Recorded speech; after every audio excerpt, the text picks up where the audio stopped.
Hello and welcome to my weekly show, How to Care for a Loved One with Dementia. Each week I share a practical tip for family caregivers. So this week's tip is around how to respond when your loved one says, "I want to go home." This is a really common phrase that a lot of caregivers will hear, and it can often instill fear or panic in us and not knowing how to respond to that.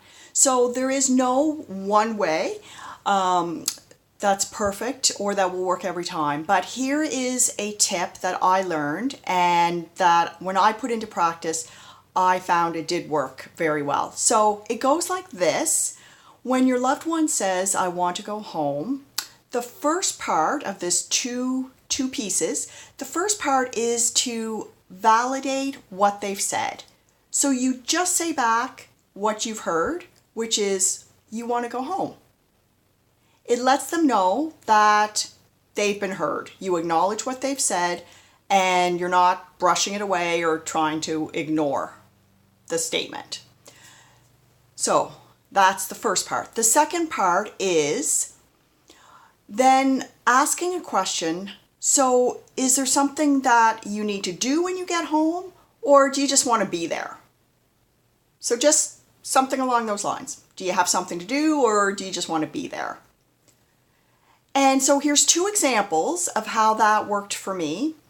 One time was I arrived and my dad greeted me with that sentence. First thing was, "I want to go home." So I said, "You want to go home?" "Yes." "Okay, so is there something you need to do when you get home, or do you just want to be home?" And he said, "No, I don't have to do anything. I'll just turn up the heat." So he was cold, and home represented a place where he could get warm. I got him a sweater, and that was the end of that conversation. Another time, we were walking around the hallways, and he said, "I want to go home." And so after saying, "You want to go home?" he said, "Yeah." And I said, do you have something to do, or do you just want to be there?" He said, "Yes, I've got to fix a table. There's a table that's broke." And he was a carpenter, so he worked with wood all his life. So I said, "Oh, there's a table that's broke. That's not very good, is it?" And he, "No, I need to fix that table." "Do you need to buy wood to fix the table, or do you think you have enough in the workshop?" "Well, I probably have enough." "Okay, and then what type of wood, what type of table is this?" And on the conversation went. And it was no longer about going home. It was about having a purpose of what he wanted to do when he got there.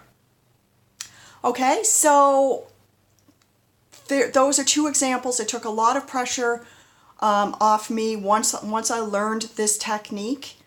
And again, I no longer had that well of panic come to me that no, you can't go home, or any of those other things that we tend to revert back to saying. So let me know if that works. Again, just the two parts: acknowledge what the person has said, and then something along the lines, do you have something to do, or do you just want to be there? Okay, so let me know if that works. And until next week, stay well. If you're watching this on Facebook, please like my page, Keji Consulting. If you're watching it on YouTube, hit subscribe. Thanks very much. See you next week.